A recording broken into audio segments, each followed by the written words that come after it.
श्री गदाधर पंडित के विषय में हम श्रवण करेंगे। गदाधर पंडित कौन है? अनेकों लोगों के मत हैं।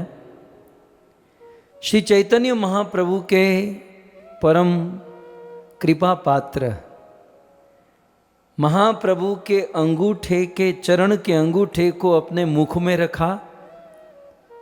चैतन्य महाप्रभु के शिष्य हटाने लगे, अरे अरे अरे छोड़ो, बच्चे को दूर लेकर जाओ। महाप्रभु ने कहा नहीं, उसको खेलने दो।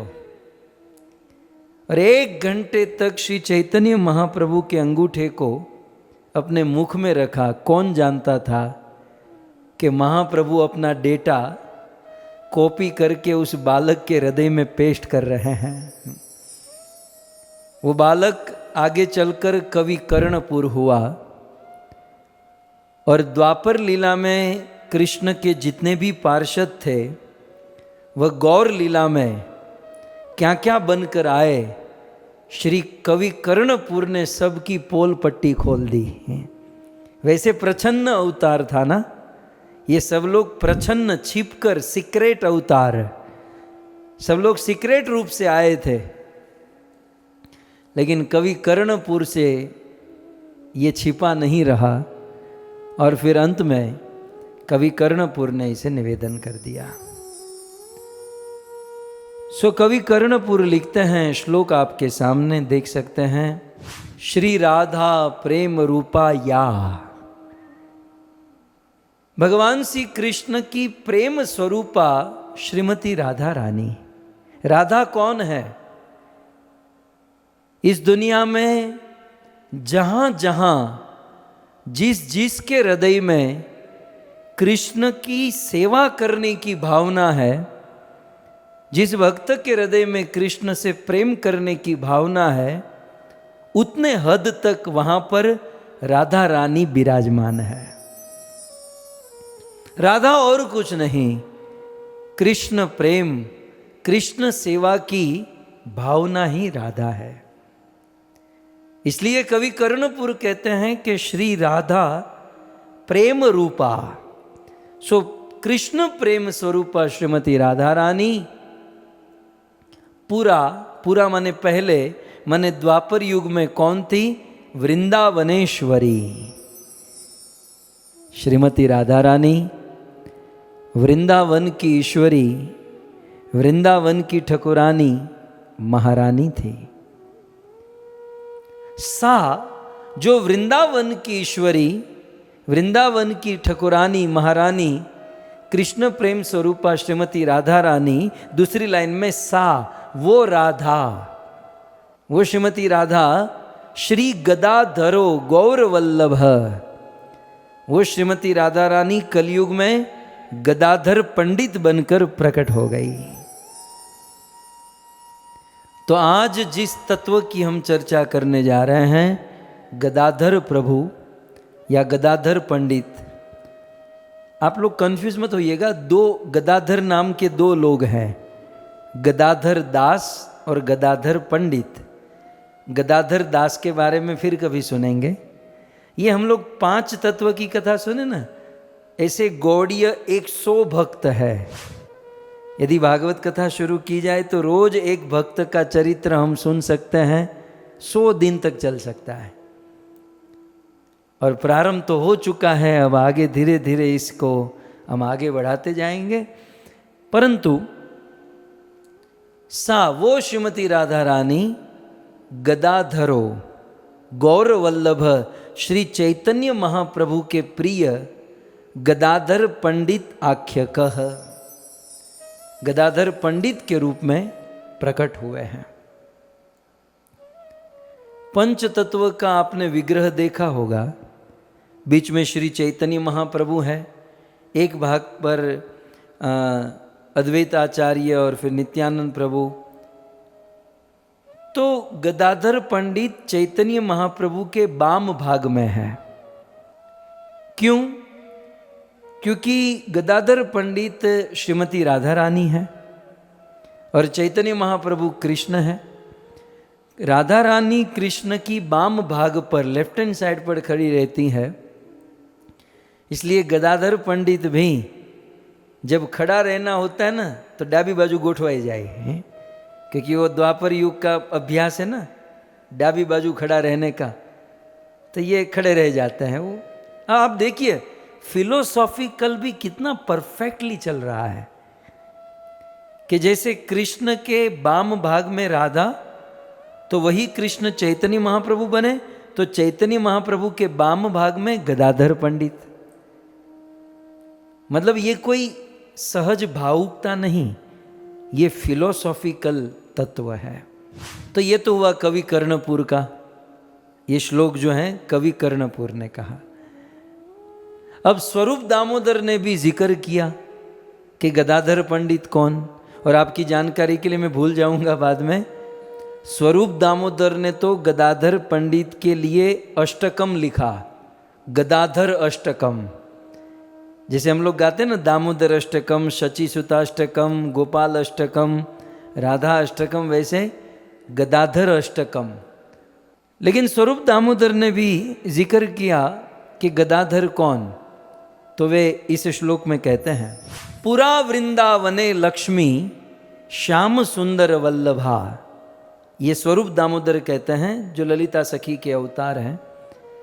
बोले पूरा माने पहले द्वापर युग में वृंदावन में जो लक्ष्मी हुआ करती थी, Lakshmi in the sense Shrimati Radha Rani, Radha का एक नाम लक्ष्मी है। सो पूरा वृंदावने लक्ष्मी, वृंदावन में पहले जो श्रीमती राधा रानी थी, जो राधा श्याम सुंदर वल्लभा, श्याम सुंदर भगवान श्री कृष्ण की प्रिया थी, सा वो राधा, सा दूसरी लाइन में अद्य माने इस कलयुग में अभी, गौर प्रेम लक्ष्मी चैतन्य महाप्रभु की प्रेम स्वरूपा श्री गदाधर पंडित, गदाधर पंडित बनकर प्रकट हुई है। तो जब भगवान श्री कृष्ण चैतन्य महाप्रभु के रूप में आए और राधा के भाव को लेकर आए, तो राधा रानी ने सोचा यार मैं तो ऐसे ही रह जाऊंगी, मुझे भी लीला में जाना चाहिए। तब श्रीमती राधा रानी गदाधर पंडित के रूप में प्रकट हो गई। सो गदाधर पंडित कौन? कवि कर्णपुर के अनुसार श्रीमती राधा रानी, स्वरूप दामोदर के अनुसार भी श्रीमती राधा रानी। लेकिन जैसे मैंने कल जिक्र किया था, महाप्रभु के अवतार में ड्यूल क्या कहेंगे पर्सनैलिटी है। जैसे महाप्रभु राधा कृष्ण मिलित स्वरूप है, तो सब लोग डबल डबल हैं। जैसे अद्वैत आचार्य महाविष्णु और सदाशिव है, जैसे नित्यानंद प्रभु अनंग मंजरी और बलराम जी है, तो सब ड्यूल पर्सनैलिटी में है। तो फिर ये गदाधर पंडित, तो ये दोनों ने तो कह दिया राधा रानी, लेकिन हमारे संतों ने बहुत सुंदर निवेदन किया कि ये भी ड्यूल पर्सनैलिटी है। और दो तत्व कौन है? राधा और भक्ति। श्रीमती राधा रानी और भक्ति देवी मिलित स्वरूप होकर गदाधर पंडित के रूप में प्रकट हो गए। तो गदाधर पंडित कौन? श्रीमती राधा और भक्ति महारानी का मिलित स्वरूप। गदाधर पंडित जिसकी चर्चा हम लोग आज करेंगे, बड़ा बहुत सुंदर चरित्र है। गदाधर पंडित श्री चैतन्य महाप्रभु के अंतरंग पार्षदों में सर्व प्रधान पार्षद थे।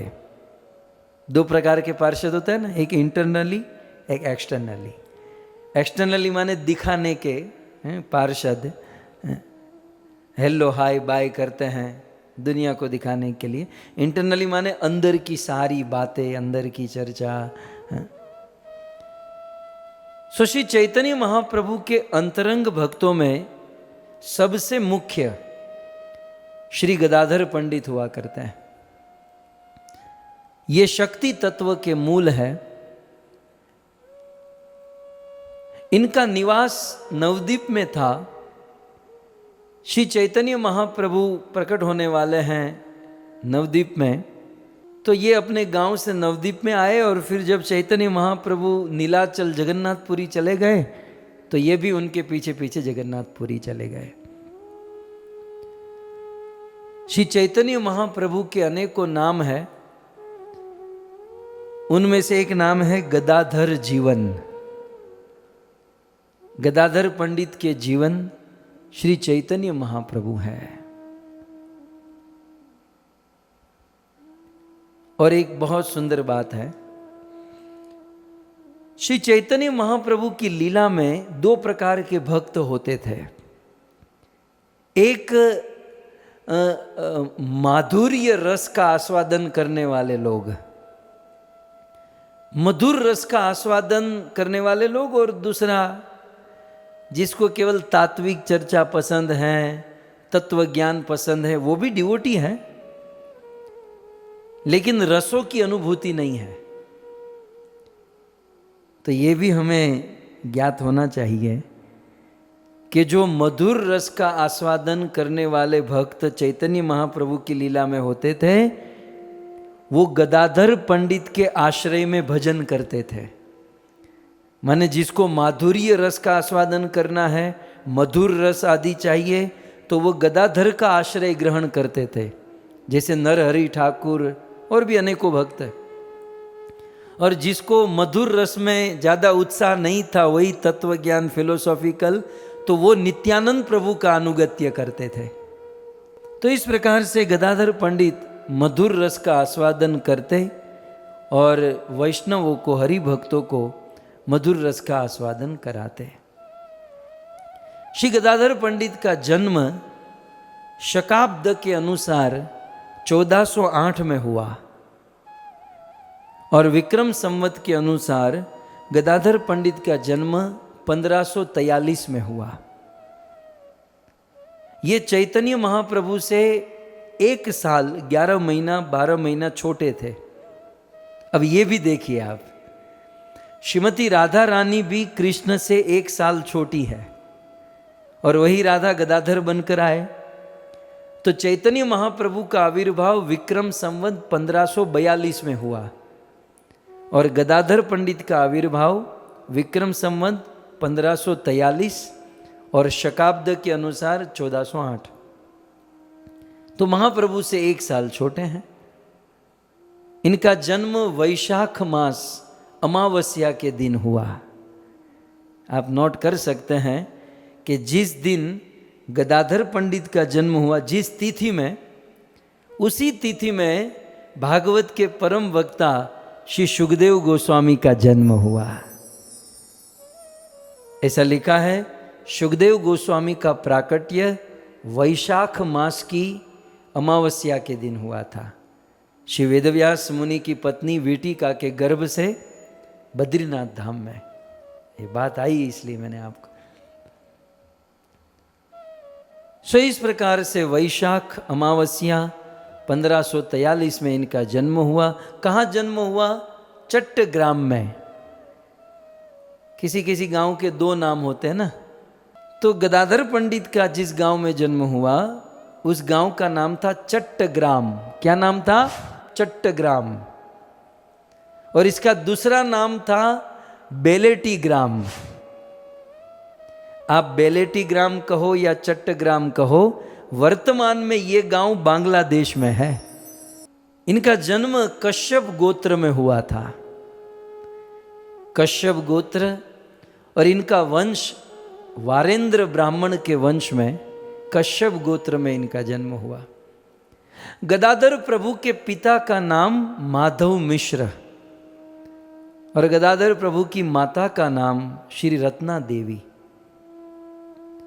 इसके एक छोटे भाई, इसके बाद एक पुत्र हुआ। इनके छोटे भाई भी होते थे श्री वाणीनाथ, जिनका जिक्र चैतन्य पार्षदों में हुआ है।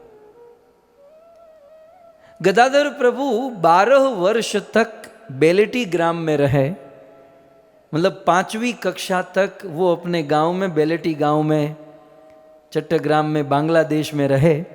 12 वर्ष तक, जब ये 12 वर्ष के थे, मतलब 5वीं कक्षा 5th ग्रेड तक अपने गांव बेलेटी ग्राम में पढ़े, लेकिन फिर उसे हायर एजुकेशन लेना था। और आप सब जानते हैं कि उन दिनों 550 वर्ष पूर्व बंगाल, और बंगाल में भी नवद्वीप विद्या का गढ़ हुआ करता था। जिनको हायर एजुकेशन, जिनको बड़ी बड़ी डिग्री चाहते थे, वे लोग बंगाल में नवद्वीप में जाते थे विद्या प्राप्त करने के लिए। जैसे वर्तमान में काशी, उन दिनों मायापुर था। 12 वर्ष तक बेलेटीग्राम में रहे और 12 वर्ष के बाद ये नवद्वीप में आ गए। नवद्वीप में गदाधर प्रभु के मामा रहते थे। मामानु घर केटले दीवो बड़े एटले। कभी कभी बच्चे जाते ना मामा के घर पर पढ़ने के लिए। हमारे पिताजी भी जब छोटे थे तो मामा के घर पर पढ़ने गए थे। मुझे अभी याद आ रहा है। આપણે કોઈને ભૂલાય, જેના ઉપકાર હોય એને ભૂલાય તો નહીં ને। 12 साल की उम्र में ये अपने मामा के घर नवद्वीप में आ गए और उनका बचपन जो था वो नवद्वीप में बीता। कैसा बचपन था इनका?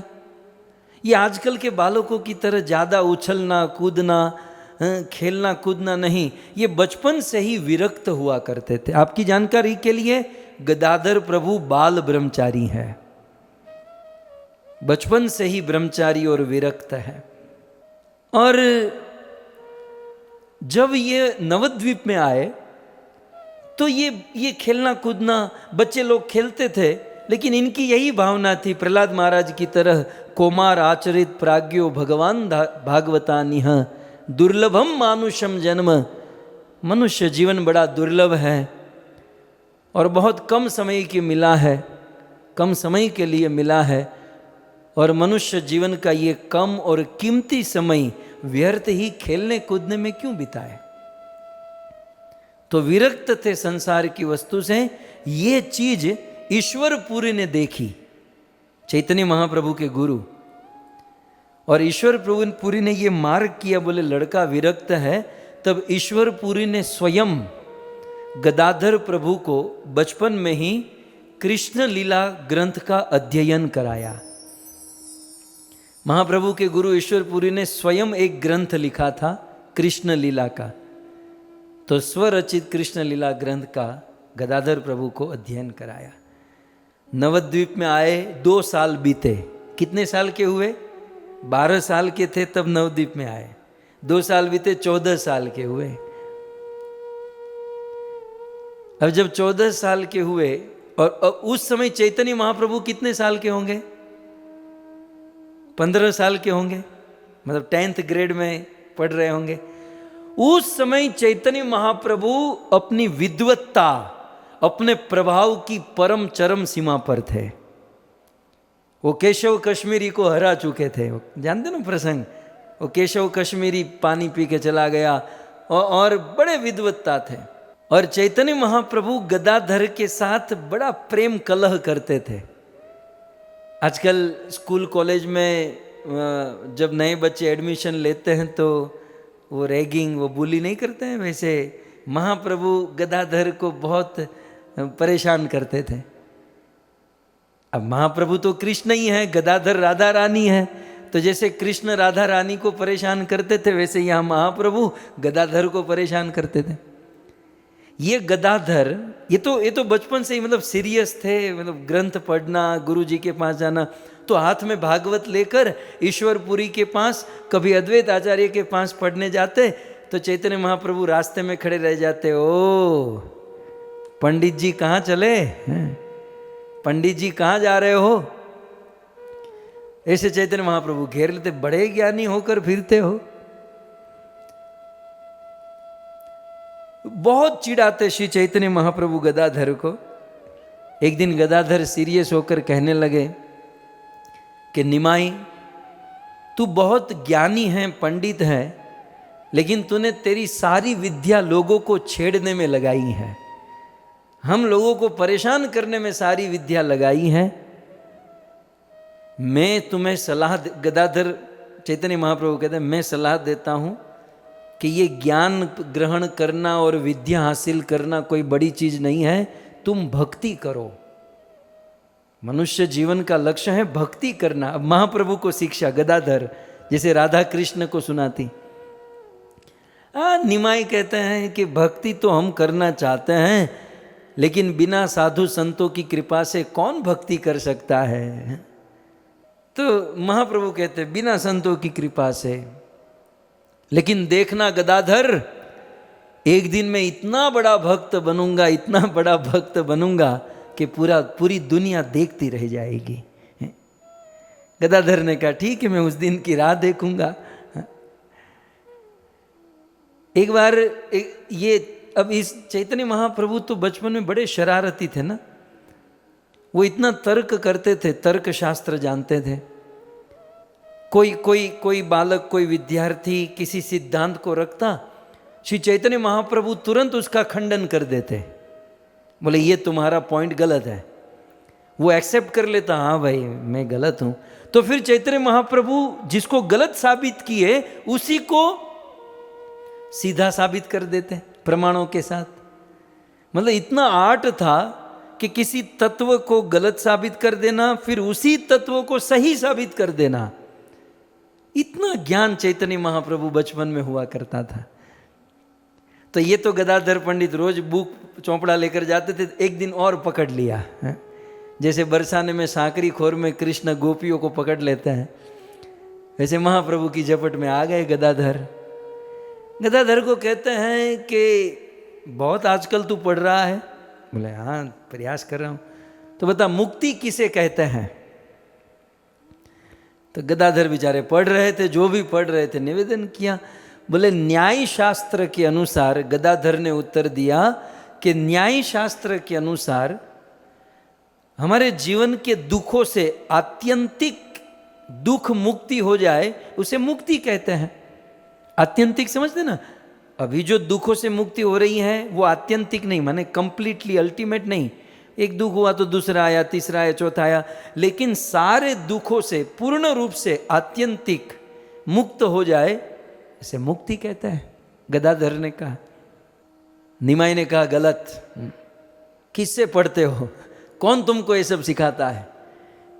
तो बोले तुम बताओ मुक्ति का अर्थ। फिर तो जो चैतन्य महाप्रभु ने अनेकों शास्त्र के कोटेशन से निवेदन किया कि मुक्ति का वास्तविक अर्थ है अपने स्वरूप में स्थित हो जाना, दुखों से निवृत्त होना। ये तो एक क्या कहेंगे न्यूट्रल अवस्था है। दुखों से मुक्त होना एक न्यूट्रल ग्रेड है, लेकिन वास्तविक मुक्ति यह है कि हम सब भगवान के अंश हैं और भगवान के अंश होने के नाते हमारा भगवान से कुछ ना कुछ संबंध है, और उस संबंध होने के नाते हमारा कुछ स्वरूप है। वो स्वरूप प्रकट हो जाना ये वास्तविक मुक्ति है।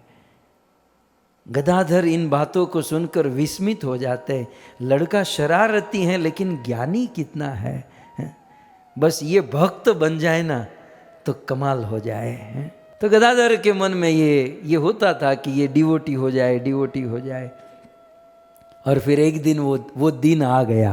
अब देखिए काल चक्र कैसे पलटा। जिस समय श्री चैतन्य महाप्रभु लगभग 18 साल के थे, उनके पिताजी की मृत्यु हो गई। और फिर 2 साल के बाद माता के कहने पर चैतन्य महाप्रभु ने विवाह किया। महाप्रभु जब 20 साल के हुए तब उनका विवाह हो गया। और विवाह के बाद पिताजी का श्राद्ध करना बाकी था, तो उनका श्राद्ध, उनका पिंडदान, अंत्येष्टि क्रिया करने के लिए वे गया तीर्थ में गए। और गया से जब वापस आए उनको प्रेम का विकार प्रकट हो गया। जैसे कि मैंने आपको कल परसों कहा था, कन्हई नाट्यशाला और गया से जब वापस आए, भगवान विष्णु के चरणों का दर्शन, वो प्रेम अंकुर जो वो तो था ही, लेकिन वो प्रकट हो गया। आपकी जानकारी के लिए श्री चैतन्य महाप्रभु के अंदर प्रेम विकार प्रथम बार प्रकट हुआ, ये सबसे पहले गदाधर पंडित ने देखा। राधा रानी है ना, इसका प्रथम आस्वादन, प्रथम दर्शन गदाधर पंडित ने किया। और महाप्रभु के हृदय में ये प्रेम प्रभाव, ये प्रेम विकार को देखकर प्रथम बार तो गदाधर बहुत प्रसन्न हुए। बहुत खुश हुए कि बोले ये ज्ञानी तो थे, लेकिन अब जो प्रेम प्रकट हुआ है अब तो दुनिया को तोड़ देंगे, अब क्रांति होगी।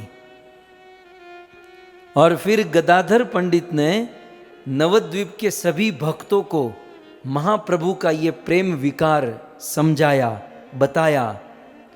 और जब ये बता रहे थे कि किस प्रकार महाप्रभु में प्रेम विकार प्रकट हुआ और किस प्रकार से स्थिति हुई, सारे भक्त भाव में डूब गए।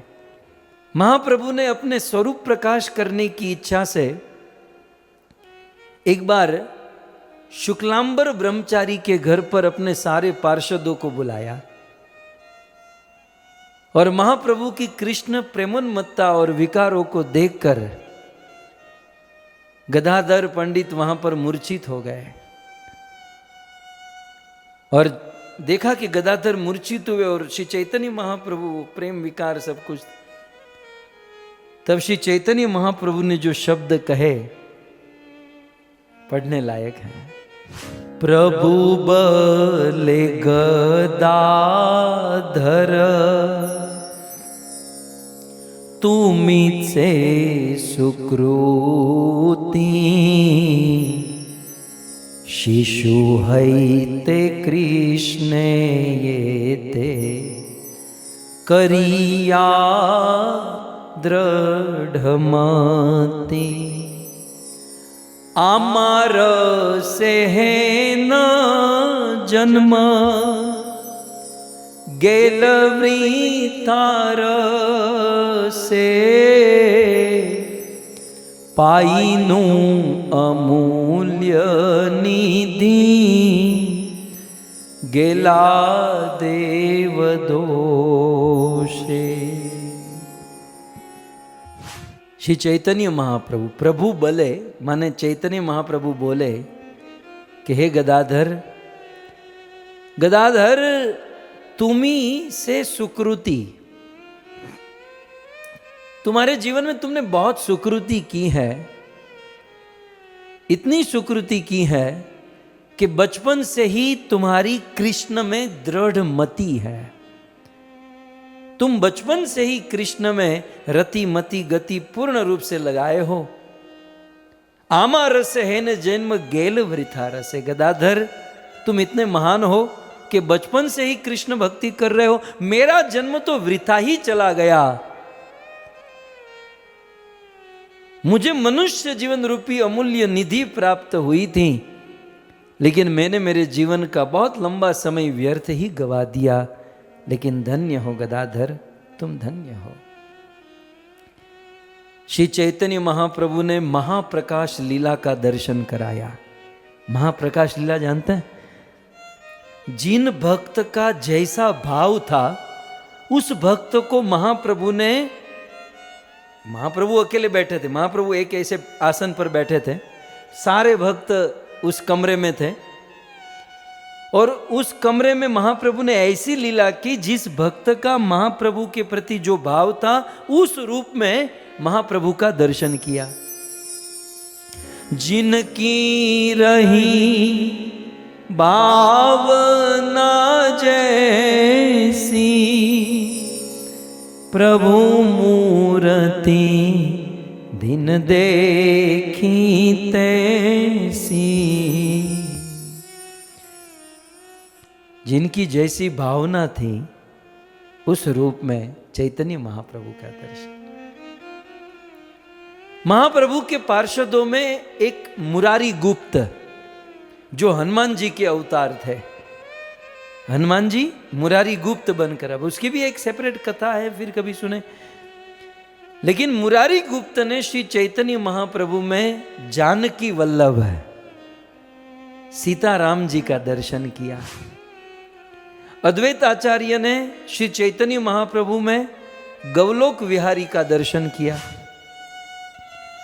श्रीवास पंडित ने श्री चैतन्य महाप्रभु को नरसिंह रूप, वराह रूप में दर्शन किया और गदाधर पंडित ने श्री चैतन्य महाप्रभु में, अब तक गदाधर पंडित क्या जानते थे कि ये निमाई, ये चैतन्य महाप्रभु एक डिवोटी है, लेकिन आज श्री चैतन्य महाप्रभु ने अपना वास्तविक जो तात्विक दर्शन था वो कराया और गदाधर प्रभु पंडित ने देखा चैतन्य महाप्रभु को वृंदावन विहारी श्याम सुंदर के रूप में दर्शन किया।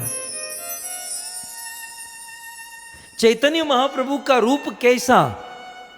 अपने स्वरूप को प्रकट कराने वाला श्री चैतन्य महाप्रभु का रूप है।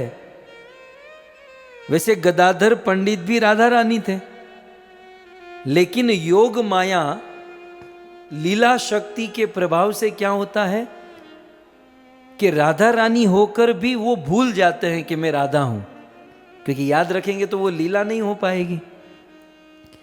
तो लीला शक्ति के कारण गदाधर पंडित भी भूले हुए थे कि मैं राधा हूं। वो भी अपने आप को डिवोटी मानते थे और चैतन्य महाप्रभु को डिवोटी मानते थे। लेकिन आज श्री चैतन्य महाप्रभु ने वृंदावन विहारी श्याम सुंदर के रूप में अपना दर्शन कराया और ये दर्शन करके गदाधर पंडित को अपने स्वरूप का भी ज्ञान हो गया। अरे यार, मैं तो राधा रानी हूं, मैं तो कृष्ण की प्रिया हूं, मैं तो श्याम सुंदर की सेवा करने वाली हूं।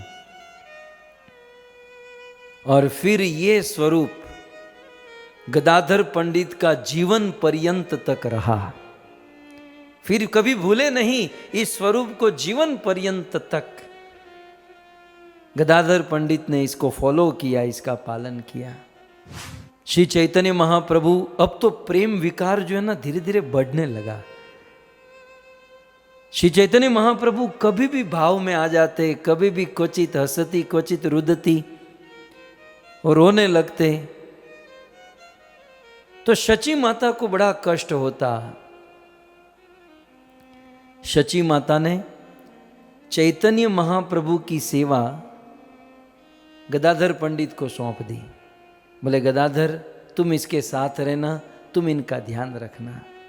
अब गदाधर पंडित चैतन्य महाप्रभु के साथ रहते। एक दिन चैतन्य महाप्रभु इसी भाव में उन्मत्त हुए, हा प्राणनाथ, हा कृष्ण, क्वासी क्वासी, कृष्ण तुम कहाँ हो, प्राणनाथ तुम कहाँ हो। तब गदाधर पंडित चैतन्य महाप्रभु को शांत करते, महाप्रभु बैठो बैठो बैठो। बोले आप जिसको प्राणनाथ कहते हो वो आपके प्राणनाथ आपके हृदय में ही है। इतना सुनते ही चैतन्य महाप्रभु क्या करते हैं कि गदाधर कहता है कि मेरा प्राणनाथ मेरे हृदय में है। चैतन्य महाप्रभु अपने हाथों से अपनी छाती को फाड़ने लगे। बोले मेरा प्राणनाथ मेरे हृदय में है। और उस चिन्मय देह से खून की धारा बहने लगी। जैसे तैसे गदाधर प्रभु ने महाप्रभु को शांत किया। लेकिन ऐसी परिस्थिति हुई कि अब गदाधर प्रभु श्री चैतन्य महाप्रभु से कभी दूर नहीं रहते थे। शची माता ने भी निवेदन किया और गदाधर प्रभु ने भी देखा कि मुझे इनके साथ ही रहना होगा।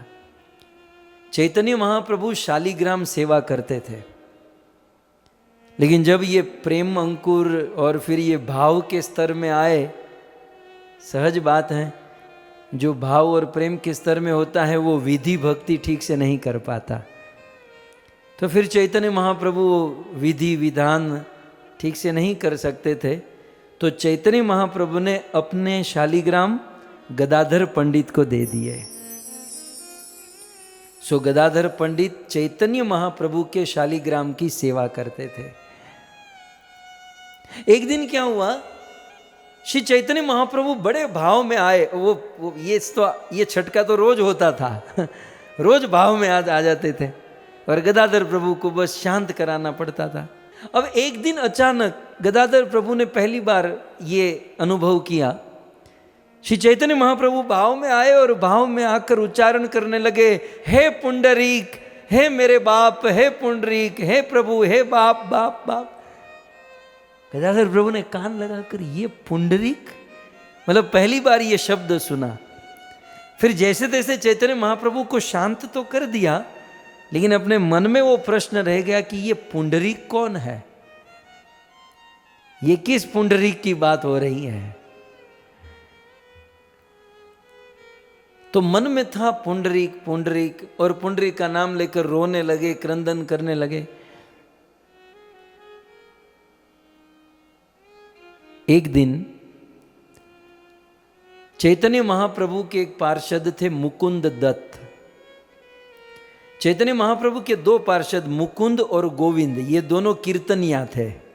मुकुंद दत्त का परिचय दे दो, ये चट्टग्राम निवासी, और दूसरे थे वासुदेव दत्त, जो पुंडरीक, चैतन्य महाप्रभु पुंडरीक पुंडरीक बोले थे ना, तो उस पुंडरीक विद्यानिधि को अच्छी तरीके से जानते थे।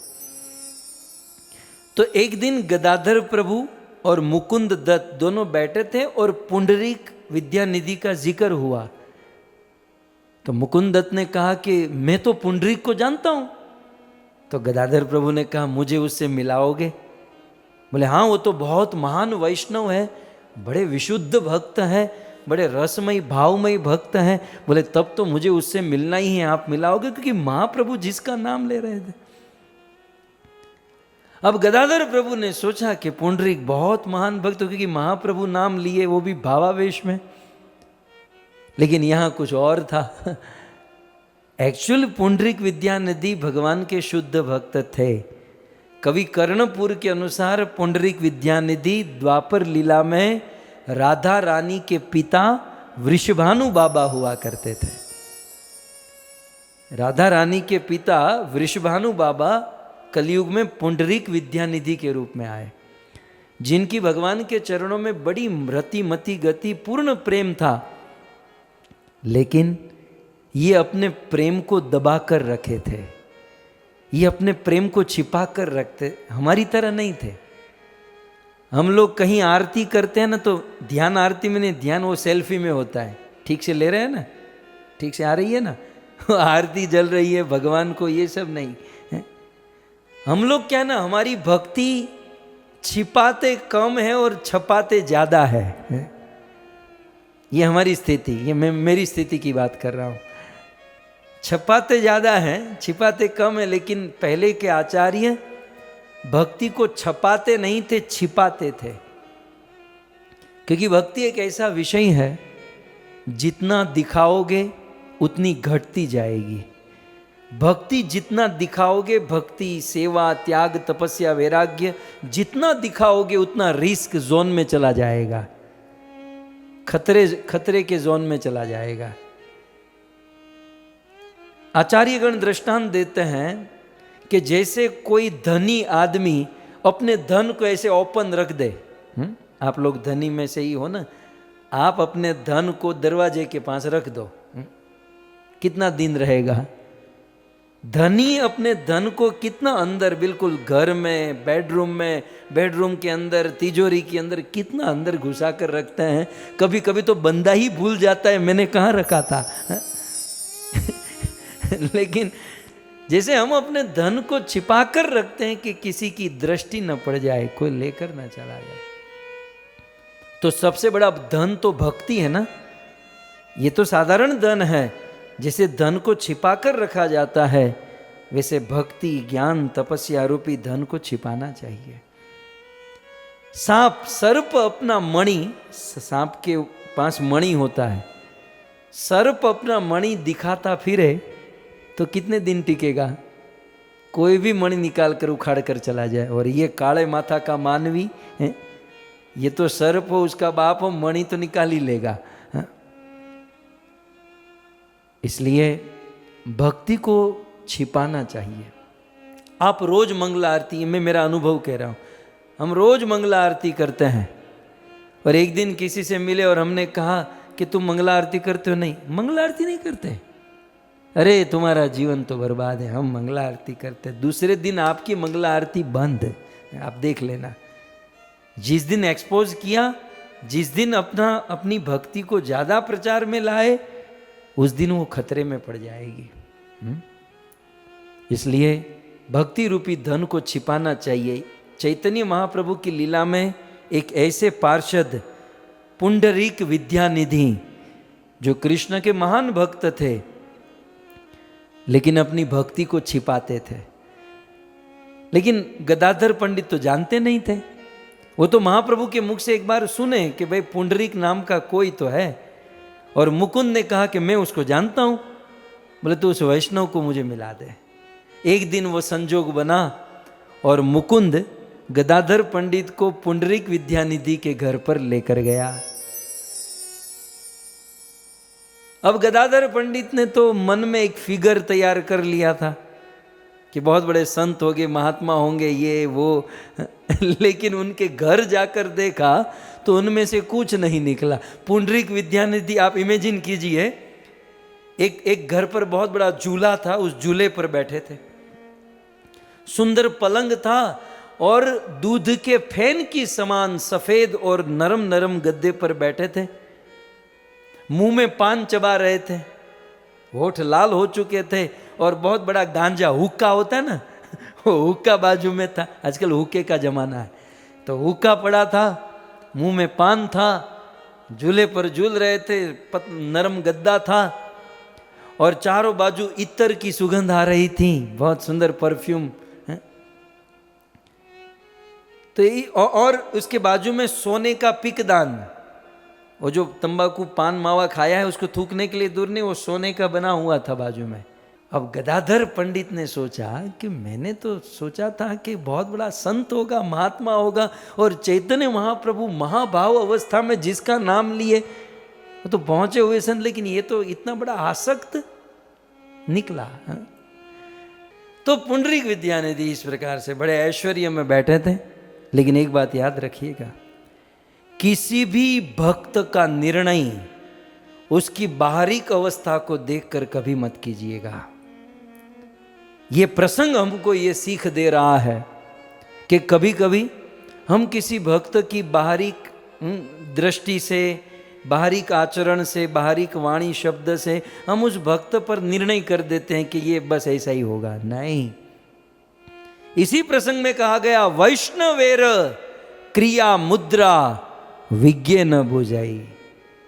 वैष्णवों की क्रिया मुद्रा दुनिया का कोई नहीं जान सकता।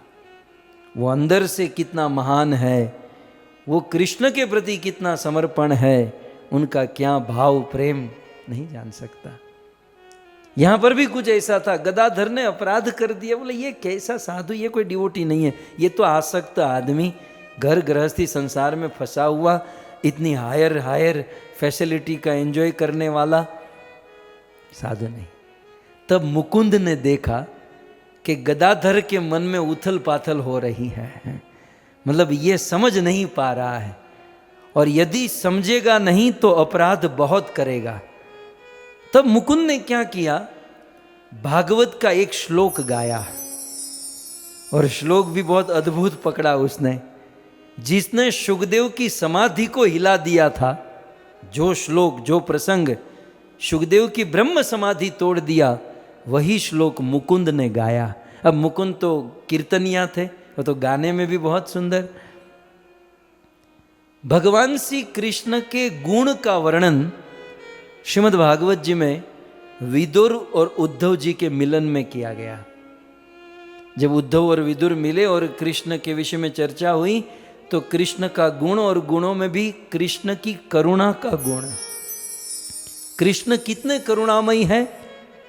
तब उद्धव जी ने कहा, अहो बकीयम स्तन कालकूटम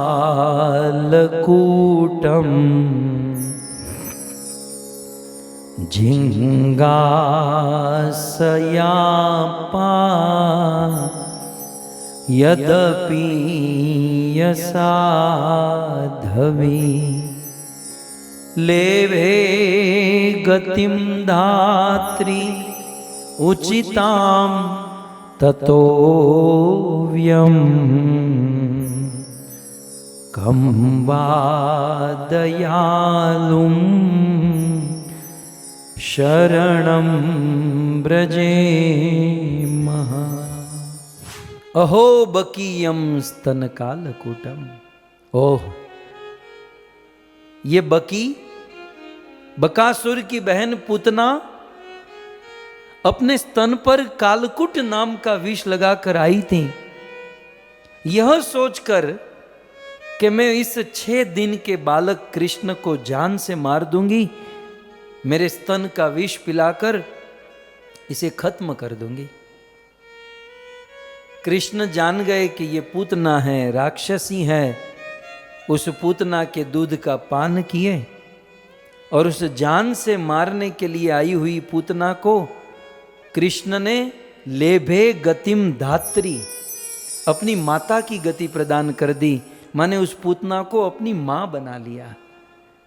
जब पूतना जैसी राक्षसी को कृष्ण अपनी मां की गति दे सकते हैं, तो जो मां बनकर, बाप बनकर, भक्त बनकर कृष्ण की भक्ति करता है, उसके लिए कृष्ण क्या कर सकते हैं। ये श्लोक मुकुंद ने जब गाया तो पुंडरीक विद्यानिधि का वो सोया हुआ कृष्ण प्रेम, वो दबाया हुआ कृष्ण प्रेम भड़क गया। वो उस झूले से कूद गए, हा कृष्ण कहकर मूर्छित होकर गिर गए। पुंडरीक विद्यानिधि के शरीर से अष्ट सात्विक विकार प्रकट होने लगे। रोंगटे खड़े हो जाना, मुंह सूख जाना और मुख से निरंतर कृष्ण का नाम निकलना, इस प्रकार से पूरी स्थिति पलट गई। गदाधर पंडित ने देखा कि बाहर से तो मुझे ऐसा लगा कि ये तो कोई बहुत बड़ा भोगी है, लेकिन भागवत सुनकर ये तो अष्ट सात्विक विकार। गदाधर पंडित के मन में बड़ा अफसोस हुआ। वो बहुत अफसोस करने लगे, लेकिन अब क्या करते हैं।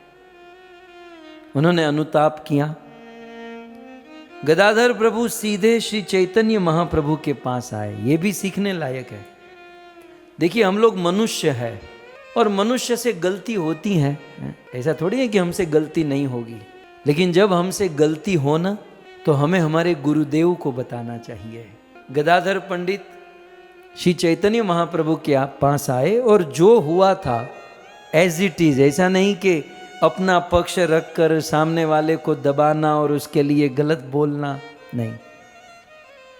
जो हुआ वह एज इट इज गदाधर प्रभु ने श्री चैतन्य महाप्रभु को बताया और कहा, मुझसे अपराध हुआ है, मुझे इस अपराध से मुक्त होने का उपाय बताइए महाप्रभु। तब श्री चैतन्य महाप्रभु ने कहा, एक काम करो, तुम पुंडरीक विद्यानिधि से दीक्षा ग्रहण कर लो, उसे अपना दीक्षा गुरु बना लो। एक्चुअल गदाधर पंडित के मन में ये इच्छा थी। उसने जब वो भाव देखा ना, बोले महाप्रभु तो दीक्षा देंगे नहीं, गुरु तो मुझे बनाना है। तो महाप्रभु वाला भाव उसने पहली बार पुंडरीक विद्यानिधि में देखा। बोले इसके अंदर वो प्रेम, वो भाव है, ये मेरे गुरु बन जाए तो धन्य हो जाए। ये तो इच्छा थी, महाप्रभु तो सर्व अंतर्यामी है। बोले तुम एक काम करो, उनको अपना दीक्षा गुरु बना लो। गदाधर पंडित पुंडरीक विद्यानिधि के पास आते हैं, क्षमा याचना मांगते हैं, शरण ग्रहण करते हैं और पुंडरीक विद्यानिधि से दीक्षा लेते हैं। सो इस प्रकार से गदाधर पंडित के दीक्षा गुरु हुए श्री पुंडरीक विद्यानिधि। आप सेटिंग देखिए, पुंडरीक विद्यानिधि पूर्व जन्म में कौन थे? राधा रानी के पिता। और गदाधर पंडित पूर्व जन्म में कौन थे? राधा रानी। क्या हुआ इस जन्म में?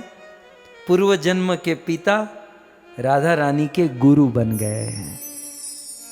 गुरु और शिष्य में वात्सल्य भाव होता है, पिता और पुत्री में वात्सल्य भाव दोनों बरकरार रहा। मैं बार बार कह रहा हूं, ये कोई भावुकता नहीं है, ये बहुत बड़ा तत्व है। इस प्रकार से गदाधर पंडित की बहुत सुंदर लीला चल रही है। एक बार ये सारे भक्त चंद्रशेखर आचार्य के घर पर एकत्रित हुए। राज महाप्रभु का मूड हुआ कि हम लोग लीला करेंगे, मतलब हम लोग ड्रामा करेंगे। और जैसे बोले कौन सी लीला करेंगे? बोले ब्रज लीला करेंगे। तो चलो सब लोग कैरेक्टर ले लो। तो हरिदास ठाकुर सबसे पहले, मैं कोतवाल बनूंगा। कोतवाल माने द्वारपाल, सिपाही।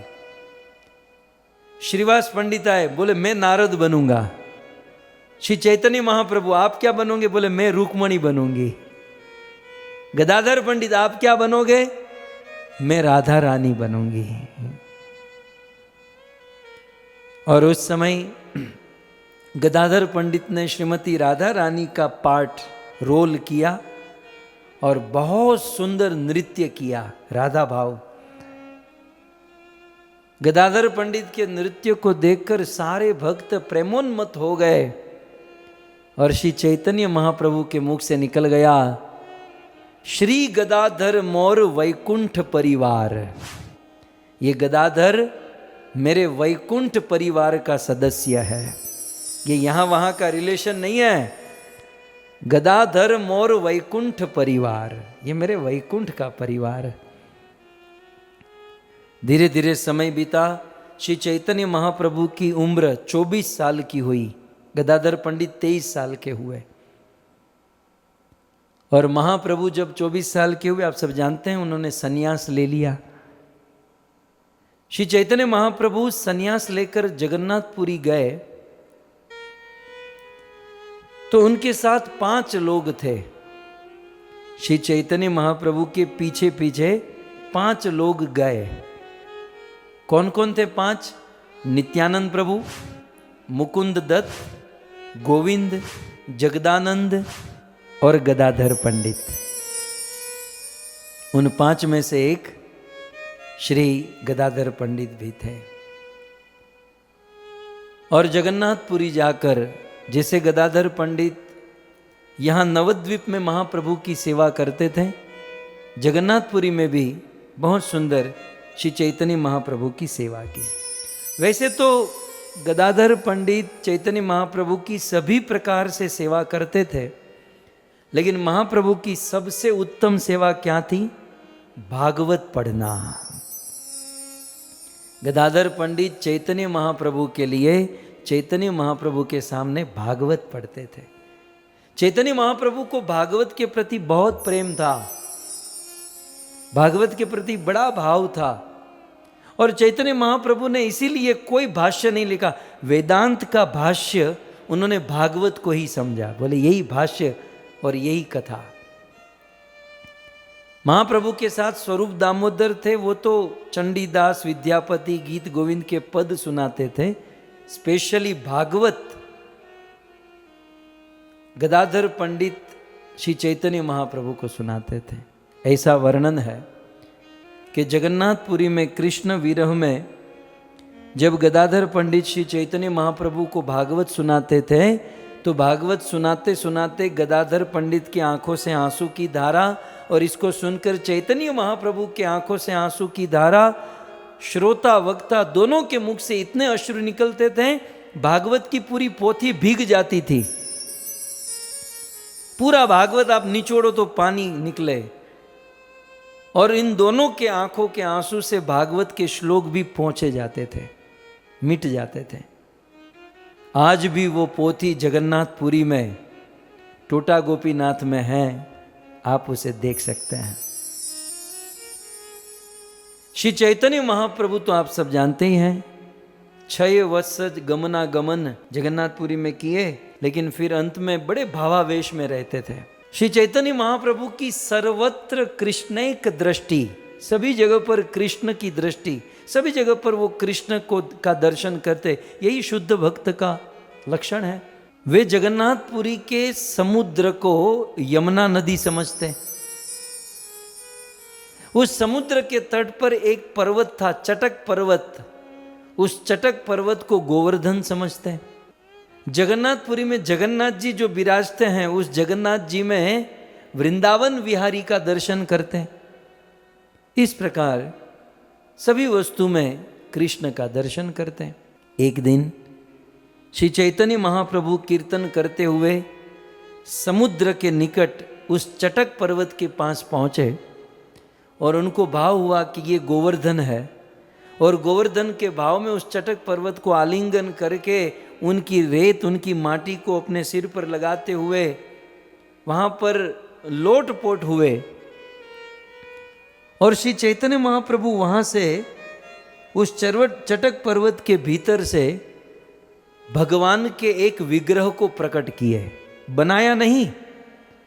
उस पर्वत के अंदर कृष्ण का एक विग्रह, और वो भी हम मनुष्य से बड़ा 6-7 फीट का, श्री चैतन्य महाप्रभु ने उस विग्रह को प्रकट किया। हा श्री चैतन्य महाप्रभु की।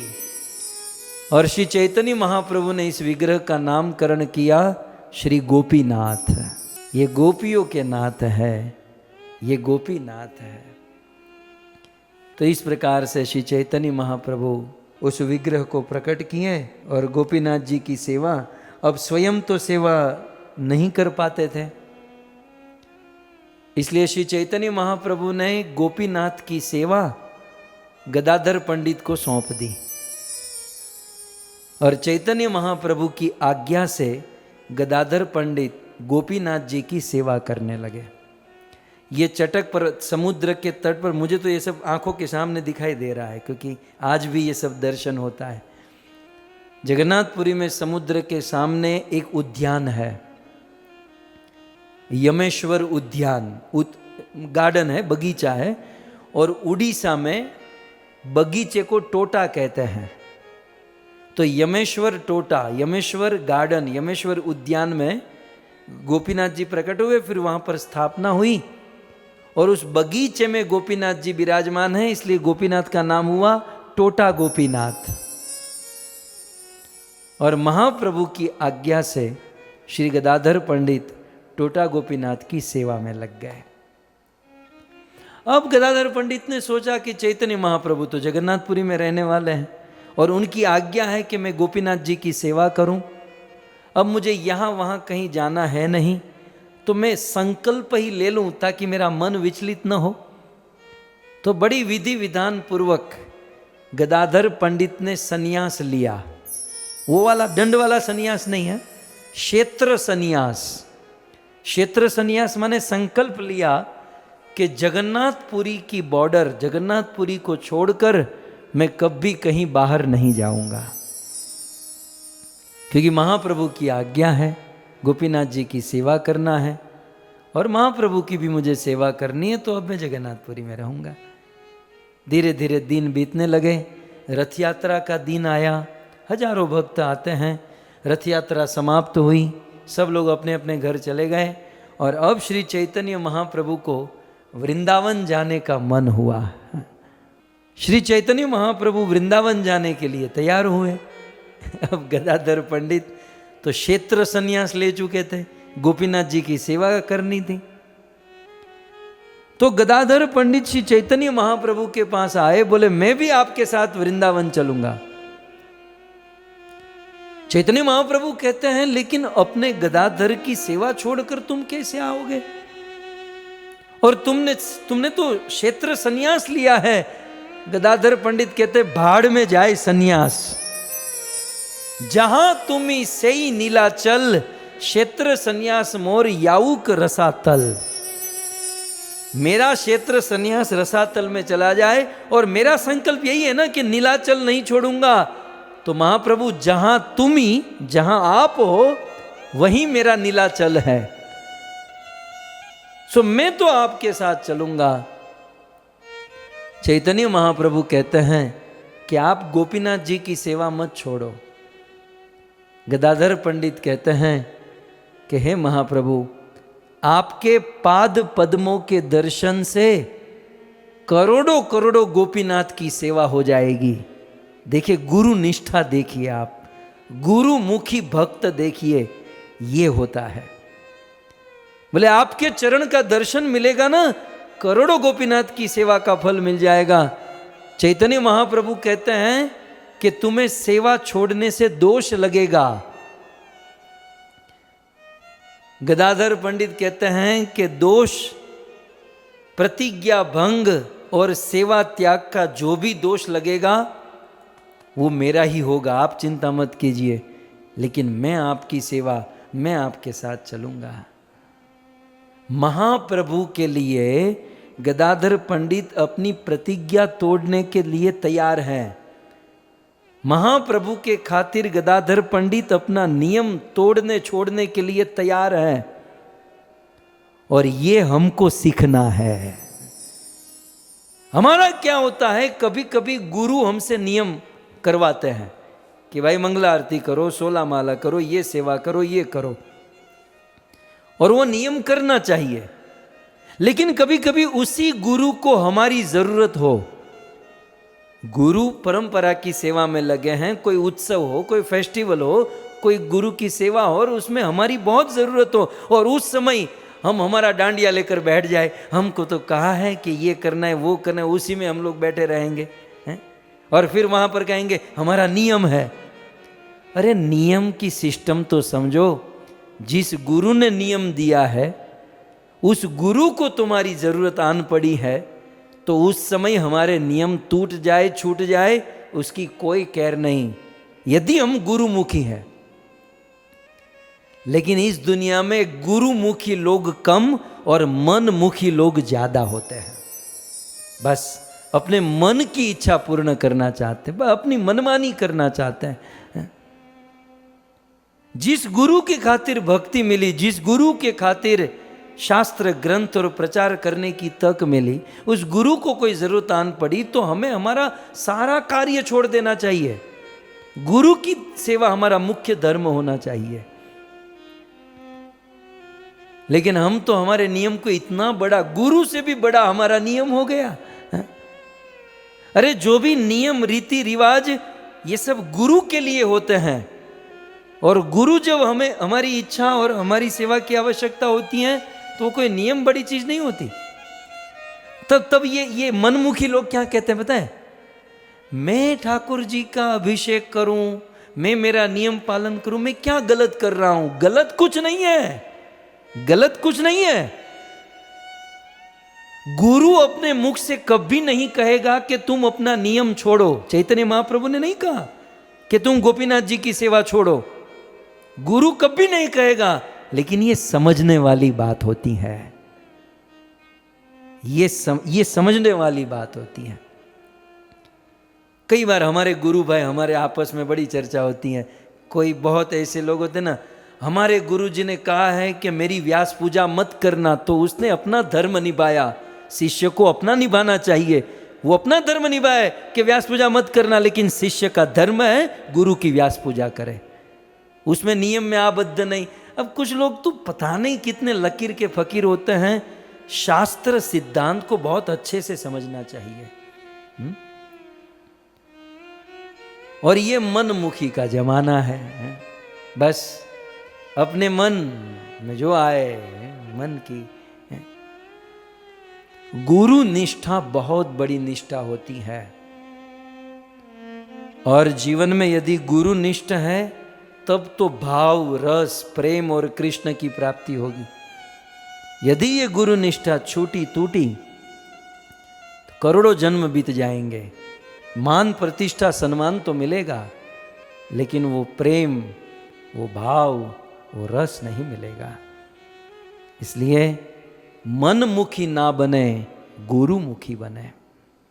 रूप गोस्वामी ने कहा नियम होना चाहिए, लेकिन नियमाग्रह नहीं होना चाहिए। नियम बहुत अच्छी चीज है, लेकिन नियम का आग्रह ये भक्ति का पतन करा देता है। ये दोनों पक्ष समझने होंगे। ये नियम क्या है जानते हैं? नियम एक पात्र है, नियम एक पात्र है, और उस पात्र में डालने वाला भोजन, ये प्रेम जो है ना, वो भोजन है। हम लोग पात्र की जरूरत क्यों है? ताकि भोजन मिले। पात्र, बिना पात्र के भोजन नहीं मिलेगा ना। तो पात्र इसलिए होता है ताकि भोजन मिले। केवल पात्र, बिना भोजन का पात्र कुछ काम का नहीं है। ये नियम इसलिए हैं ताकि कृपा मिले। और जब गुरु सेवा देकर कृपा करना चाहते हैं, हम लोग अपना नियम लेकर बैठे होते हैं। मैं तो बहुत ऐसे लोगों को देखता हूं, लेकिन गुरु कभी नहीं बोलेंगे। चैतन्य महाप्रभु तो अंत तक कहे कि नहीं, तुम अपनी सेवा मत छोड़ो, गोपीनाथ जी को मत छोड़ो। प्रसंग बहुत छोटा है, लेकिन बहुत बड़ी सीख दे रहा है। गदाधर ने कहा मैं आपके साथ चलूंगा। जब इस प्रकार से जीद पकड़े तो चैतन्य महाप्रभु ने कहा चलो मेरे साथ। गदाधर चैतन्य महाप्रभु के साथ चलने लगे और चलते चलते चलते चलते कटक उड़ीसा की राजधानी कटक में पहुंचे। बस अब नदी पार करे तो उड़ीसा की बॉर्डर पार हो जाती, जगन्नाथपुरी की बॉर्डर पार हो जाती। लेकिन जब कटक में पहुंचे तब चैतन्य महाप्रभु ने रोका गदाधर पंडित को, और गदाधर को रोककर श्री चैतन्य महाप्रभु ने कहा कि गदाधर तुमको मेरे साथ चलना है तो चलो, मैं मना नहीं करूंगा, लेकिन तुम्हें यह भी जानना चाहिए कि मेरी प्रसन्नता किस में है। तुम्हारी मनमानी, तुम्हारी इच्छा, चलना है तो चलो, लेकिन मेरी प्रसन्नता इसी में है कि तुम जगन्नाथपुरी में रहो, गोपीनाथ जी की सेवा करो। ये मेरी प्रसन्नता, निर्णय तुम्हारे हाथ में है। इतना सुनकर गदाधर पंडित मूर्छित होकर गिर गए और श्री चैतन्य महाप्रभु गदाधर को छोड़कर जगन्नाथपुरी की बॉर्डर नदी कटक से नदी पार करके आगे चले गए। मतलब चैतन्य महाप्रभु ने गदाधर पंडित को जगन्नाथपुरी की बॉर्डर क्रॉस नहीं करवाए। मतलब उनका जो प्रण था, उनका जो नियम था, वो महाप्रभु ने भंग नहीं करवाया। हाँ, अब इस सिद्धांत को पूर्ण रूप से समझे।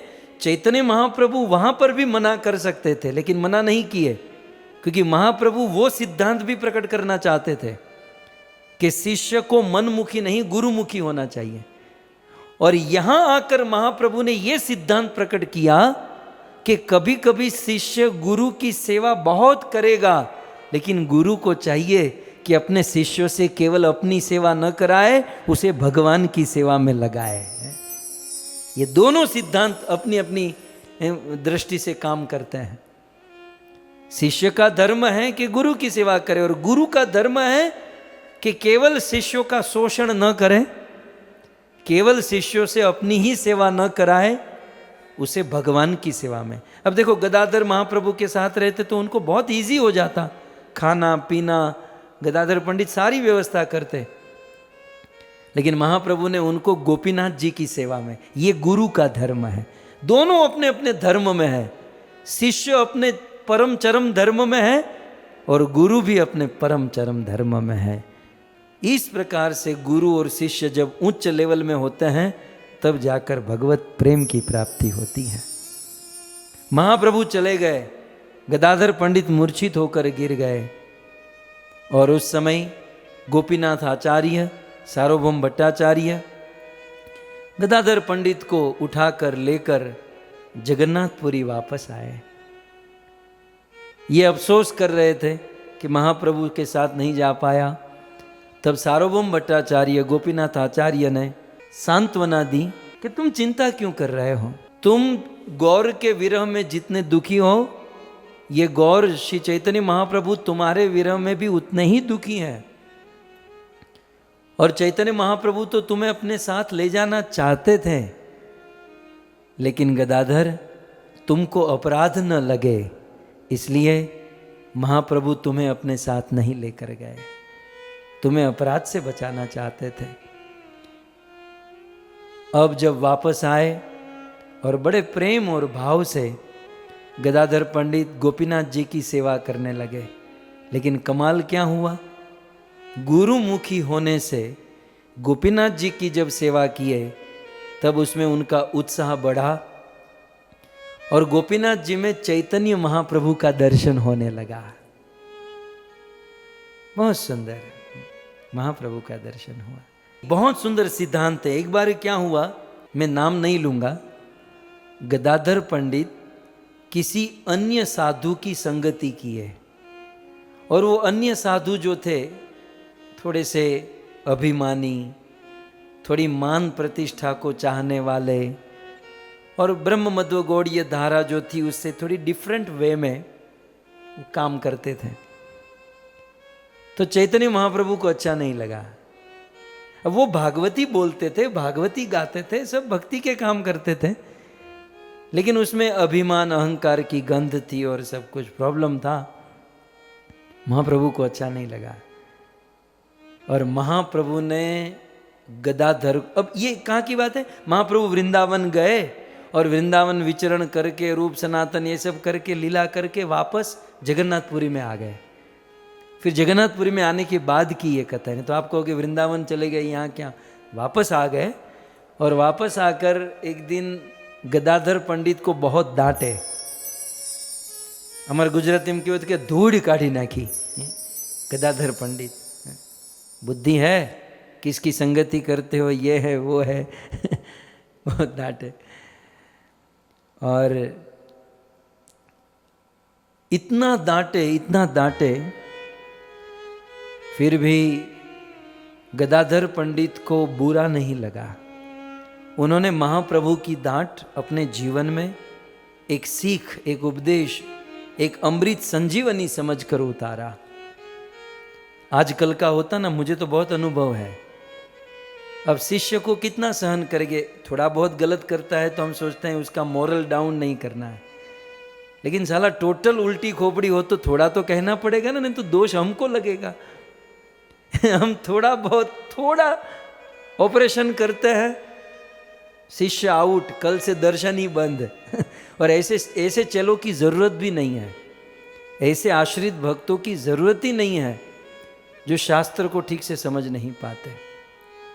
मैंने मेरे जीवन में ध्यान दिया, जो हमें डांटता है, जो हमें कुछ शिक्षा देता है, उसे तो प्रणाम करना, उसे तो धन्यवाद देना चाहिए। क्यों कि मान लो हमको सब लोग तो नहीं डांटते हैं, 2-5 लोग हमको डांटे और हमारी गलती, हमारा दोष हमको कहे, ये 2-5 लोगों की बात सुनेंगे तो पूरी दुनिया के हीरो बन जाएंगे। तो इसमें क्या लॉस है बताइए? 2-5 लोग यदि हमको सुना भी दे, 2-5 लोगों के सामने हम थोड़े छोटे हो गए, लेकिन दुनिया में चमक जाओगे आप, पूरी दुनिया में प्रचार कर पाओगे। लेकिन आदमी को ईगो इतना होता है, अभिमान इतना होता है कि दूसरों का तो छोड़ो, अपने गुरु का भी नहीं सुन पाते हैं। आजकल के गुरु भी बेचारे क्या करें, आजकल के गुरु भी बड़े संकोच में रहते हैं कि शिष्य को सुनाऊंगा, ये भक्ति जो करता है वो भी छोड़कर चला जाएगा। इसलिए गुरुओं ने भी सुनाने का प्रोग्राम लगभग बंद ही कर दिया है। लेकिन हम ऐसे शिष्य बनकर दिखाए कि गुरु को हमें कुछ कहना हो तो संकोच ना रहे।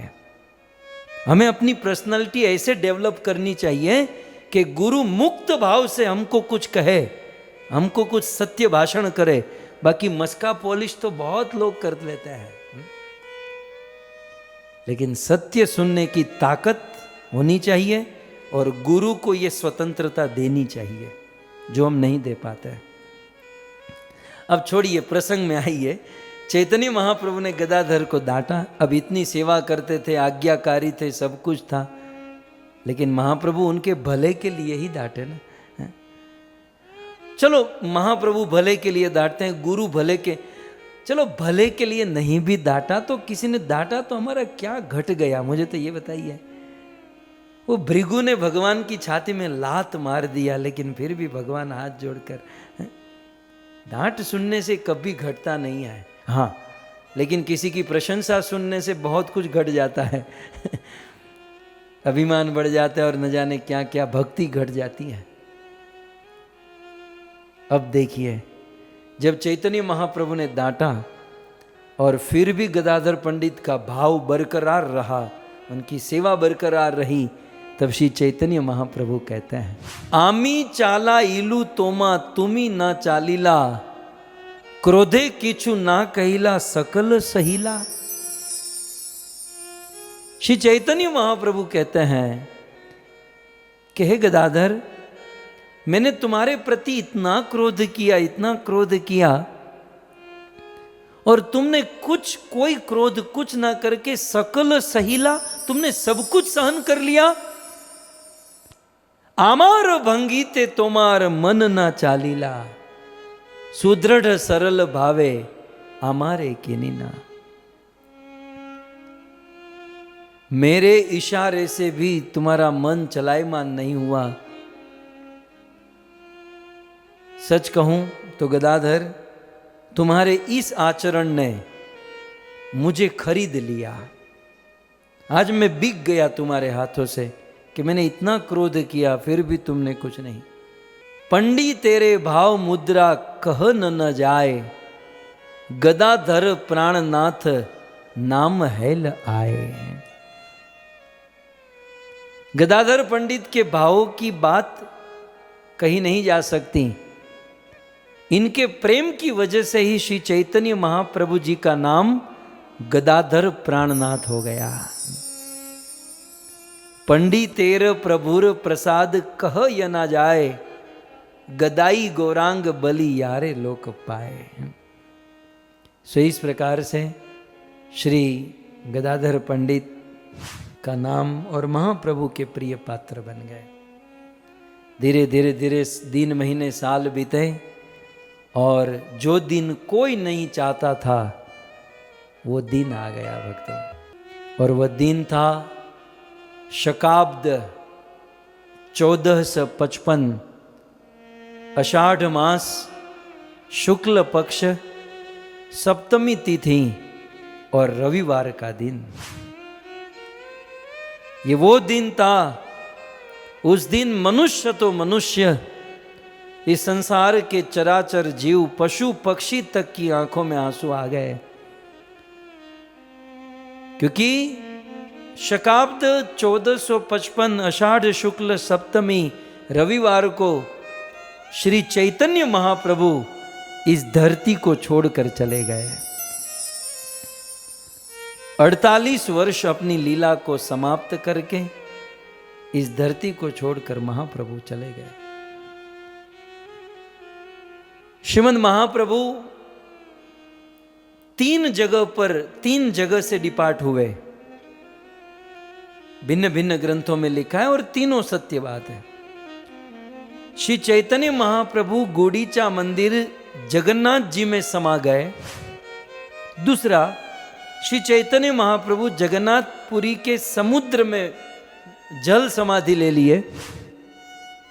और तीसरा, श्री चैतन्य महाप्रभु गदाधर पंडित जिस टोटा गोपीनाथ की सेवा करते थे उस टोटा गोपीनाथ विग्रह में प्रविष्ट हो गए। इस प्रकार श्री चैतन्य महाप्रभु ने अपना प्राण छोड़ दिया। श्रीमद् महाप्रभु के जाने के बाद गदाधर पंडित ज्यादा नहीं जी पाए। चैतन्य महाप्रभु के विरह में केवल 11 महीना गदाधर पंडित जीवित रह पाए। महाप्रभु का इतना विरह श्री गदाधर पंडित को हुआ, इतना विरह हुआ कि महाप्रभु के विरह में कुछ ही दिनों में वे बूढ़े हो गए। वे रोते हुए कहते थे कि महाप्रभु आपने मुझे गोपीनाथ जी की सेवा दे रखी है और श्रीवास आचार्य को प्रेम भक्ति की धरोहर देनी है, इसलिए मैं जी रहा हूं, क्योंकि आपका कार्य अधूरा रहेगा। श्रीवास आचार्य को ये सेवा सौंपनी है, प्रेम भक्ति देनी, इसलिए मैं टिका हूं, नहीं तो आपके विरह में मेरे प्राण कब के निकल जाते। अब चैतन्य महाप्रभु 48 ईयर में सब कुछ छोड़े तो ये 47 साल के थे, लेकिन 47 साल की उम्र में महाप्रभु के विरह में इतना बुढ़ापा आ गया मानो 100 साल की उम्र हो गई इनकी। 100 साल के लगने लगे और अब तो ठीक से चला नहीं जाता, खड़ा नहीं रहा जाता। और गोपीनाथ जी का विग्रह, ये बड़ा विग्रह, वो खड़े खड़े भी हाथ नहीं पहुंचता, इतना बड़ा विग्रह। गोपीनाथ जी को निवेदन करने लगे, आप कितने लंबे हो, कितनी हाइट है आपकी, अब तो ठीक से मैं बूढ़ा हो गया हूं, ठीक से श्रृंगार भी नहीं कर पा रहा, आपके गले में माला भी नहीं डाल पा रहा, आपको मोर पंख भी नहीं पहना सकता, मेरा हाथ ही नहीं पहुंचता, इतने बड़े अब मुझसे खड़ा नहीं रहा जाता। ऐसा अफसोस करते हुए वे सो गए। रात को गोपीनाथ जी गदाधर पंडित के स्वप्न में आए कि गदाधर, तुम मेरी सेवा ठीक से नहीं कर पा रहे हो, माला नहीं पहना पा रहे हो, मोरपंख नहीं। लो तो एक काम करता हूं, तुम्हारे लिए मैं बैठ जाता हूं। तुम चाहते हो तो मैं तुम्हारे लिए बैठ जाता हूं। गदाधर की निद्रा खुली, सुबह स्नान किए और मंदिर का जब पट खोला तो गोपीनाथ जी का जो खड़ा विग्रह था, उन्होंने देखा कि गोपीनाथ जी बैठ गए हैं। पूरे भूमंडल के गोले पर एक कृष्ण का ऐसा विग्रह आपको मिलेगा, जगन्नाथपुरी टोटा गोपीनाथ, जो बैठा हुआ विग्रह है। भगवान बैठ गए, अपने भक्त के खातिर भगवान बैठ गए, आज भी बैठे हुए हैं। महाप्रभु के जाने के 11 महीने के बाद शकाब्द 1456 ज्येष्ठ महीना अमावस्या का दिन गदाधर पंडित के प्राण निकल गए। ऐसा कहते हैं नित्यानंद प्रभु संकीर्तन में विलीन हुए, अद्वैत आचार्य मदन गोपाल में विलीन हुए, गदाधर पंडित गोपीनाथ जी की जो सेवा करते थे, जिस गोपीनाथ की सेवा, उस गोपीनाथ में प्रवेश कर गए। ऐसे गदाधर पंडित ने ज्येष्ठ अमावस्या के दिन अपना प्राण त्याग दिया। यदि हम भगवान से प्रेम करना चाहते हैं और भगवान के प्रति निर्विघ्न प्रेम को रखना चाहते हैं, तो भगवान का ये जो परिवार है, उसकी सेवा, उसका स्मरण और उनकी कृपा बहुत आवश्यक है। हम जिस परिवार को अपना परिवार मानते हैं, ये दुनिया का जो समाज और परिवार, ये हमारा वास्तविक परिवार नहीं है। हमारा वास्तविक परिवार ये गौर परिवार, ये भक्त परिवार, ये पार्षद, ये हमारा वास्तविक परिवार। और इसलिए कहते हैं धन मोर नित्यानंद, पति मोर गोरा चंद, प्राण मोर युगल किशोर, अद्वैत आचार्य बल, गदाधर मोर कुल, नर हरि विलास ही मोर। वास्तविक हमारा कुल तो यह है। संसार के लोग मृत्यु से नहीं बचा सकते, भगवत प्रेम नहीं दे सकते, लेकिन ये परिवार यदि कृपा करें, हमारा प्रेम बढ़ सकता है। जैसे एक पत्नी का विवाह तो पति के साथ होता है, लेकिन अपने परिवार में अपने सास, ससुर, जेठ, जेठानी, ननंद सबकी सेवा करती हैं। और यदि ये सबकी सेवा करे तो पति के साथ प्रेम बना रहता है। कभी कभी मानो पति रूठ जाए, लेकिन पत्नी ने अपने घर परिवार की सेवा की है, तो घर के लोग कहेंगे नहीं नहीं, ये बहू इतनी बुरी नहीं है, ये अच्छी है, तुम्हें उनको निभाना पड़ेगा, रहना पड़ेगा। नहीं तो क्या होता है, घर वाले ही निकालने के चक्कर में होते हैं। इसलिए भगवत परिवार, गौर परिवार ही हमारा वास्तविक परिवार है। ऐसे परिवार की सेवा करना, उनकी कृपा की याचना करना हम सभी भक्तों का धर्म है। आप सभी भक्तों ने बड़े धैर्य से इस कथा का श्रवण किया। आप सभी भक्तों का धन्यवाद।